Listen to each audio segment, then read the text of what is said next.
등대직이라는 직업을 어떻게 생각하세요? 아마도 내성적인 사람에게는 낙원과 같을 거예요.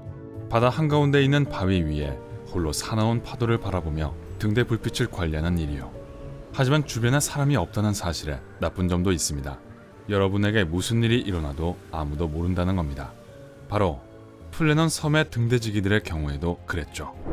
1900년 12월 15일은 맑고 조용한 날이었어요. 이런 기상 조건에서는 등대가 지나가는 배의 안전을 위해 중요하지는 않습니다. 하지만 필라델피아에서 오는 길에 플래넌 섬을 지나던 증기선 아치토는 아일린 모어의 등대가 작동하지 않는다는 것을 발견했습니다. 그 배의 선장은 그 사실을 일지에 기록하고 그냥 그렇게 지나쳤습니다. 3일이 지난 후에 아치토호가 리스의 항구에 도착했을 때가 돼서야 이 이상한 일이 보고되었습니다. 구조 등대직이 조세 무어를 태운 배가 곧바로 아일린 모어로 출발할 예정이었지만 전날부터 날씨가 좋지 않아 일주일 넘게 출항하지 못했습니다. 마침내 12월 26일 두 가지 일이 일어났습니다.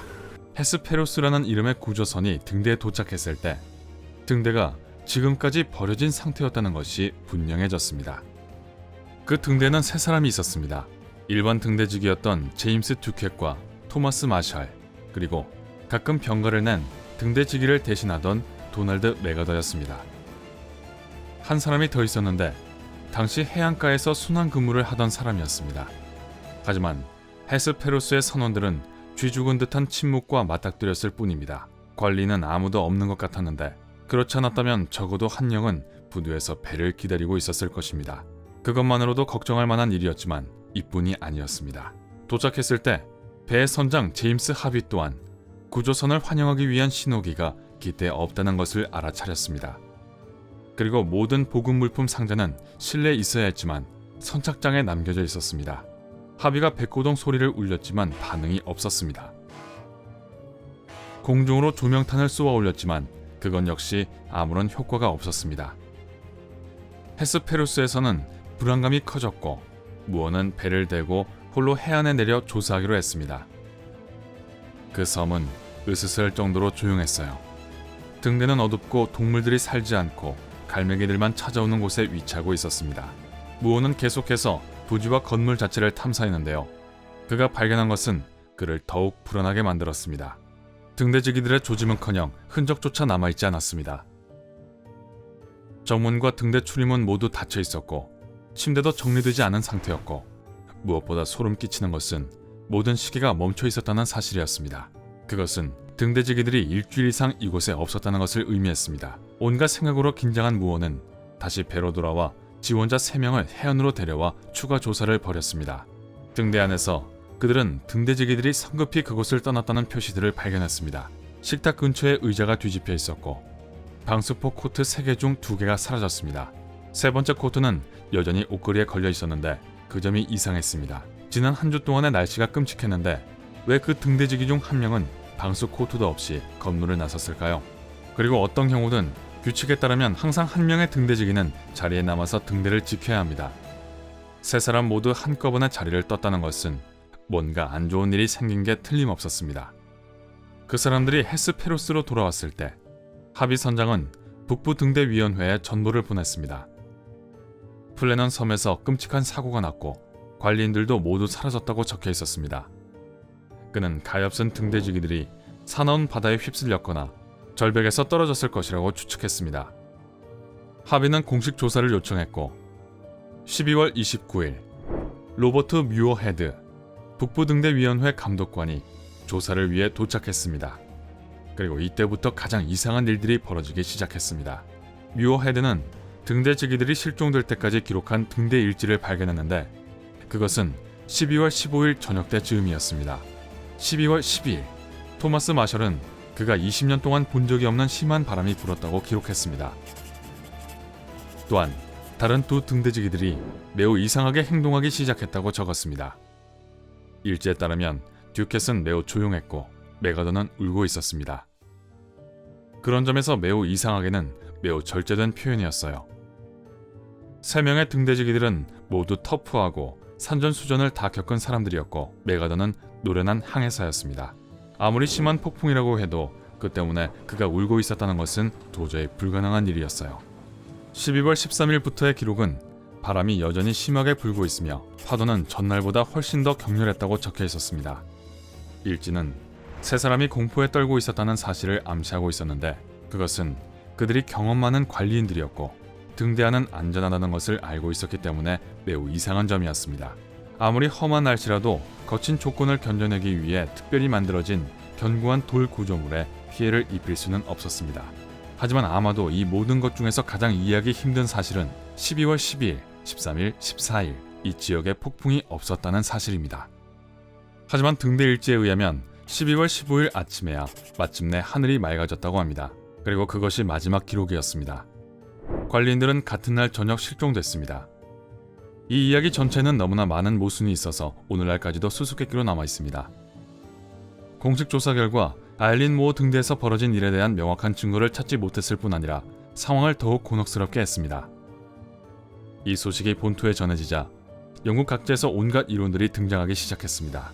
그중 가장 인기 있는 이론은 그 남자들이 미쳐버렸다는 것이었는데 등대 일지 기록을 고려했을 때 불가능한 일은 아니었습니다. 이 지역에 있는 누구도 폭풍을 확인하지 못했습니다. 그러므로 일지가 조작되었거나 악천후 지역이 믿을 수 없을 정도로 국지적이었을 것입니다. 그리고 관리인들이 실종되기 전에 아주 이상한 행동을 했기 때문에 그들이 미쳐버렸을 수도 있고 어쩌면 섬에서 바다로 뛰어내렸을 수도 있다는 것은 꽤 그럴듯해 보였습니다.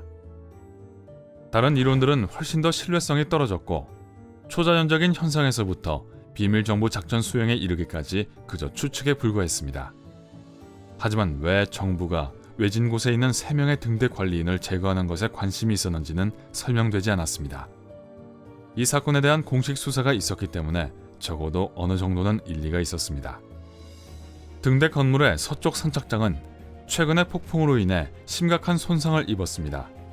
철제 난간은 구부러졌고 길 옆에 있는 철길은 콘크리트에서 뜯겨나갔고 61m 높이의 절벽 꼭대기에 있는 잔디가 뜯겨나갔습니다. 이 증거는 파도와 바람이 특히 사나웠다는 것을 보여줍니다. 그리고 거기에 관리인들의 불가사의한 실종에 대한 설명이 놓여 있습니다. 12월 15일 2명의 관리인이 계류장 밧줄이 있는 서쪽 선착장의 상자를 단단히 하기 위해 폭풍 속으로 나갔을 거예요. 그들은 한동안 밖에 나가 있었고 세 번째 관리인은 규칙에 따라 등대에 머물러 있다가 비정상적으로 큰 파도가 섬을 덮치려는 것을 알아차렸습니다. 그는 낭비할 시간이 없다고 생각하고 벌떡 일어났는데 그 과정에서 앉아있던 의자가 뒤집혔고 그는 다른 2사람에게 곧 닥칠 위험을 경고하기 위해 달려갔습니다. 몹시 서두르고 있었기 때문에 나가는 길에 그는 방수복 코트를 챙기지 않았습니다. 하지만 늦은 것이 분명했죠. 그가 동료 관리인들에게 도착했을 때 파도는 이미 그 섬에 도달했고 그들이 모두 위험할 정도로 물가에 가까이 있었기 때문에 파도가 그들의 선착장에서부터 휩쓸어 갔습니다. 충분히 그럴듯해 보이지만 그 이론에는 몇 가지 모순이 있습니다. 첫째, 어디서 폭풍이 왔는지 설명되지 않습니다. 관리인들은 12월 15일 저녁에 사라졌고 모든 면에서 그날의 날씨는 좋았고 바다는 고요했습니다. 심지어 관리인 자신의 일지도 그 사실을 확인해줍니다. 그렇다면 그날 어떻게 아무런 경고도 없이 거대한 파도가 나타났을까요? 그리고 두 번째로 등대 일지에 기재된 내용에 따르면 서부 선착장의 피해는 관리인들이 실종되기 전에 발생했다고 합니다. 그래서 그들이 대혼란을 목격했더라도 그것을 고치려 나서지는 않았을 것입니다.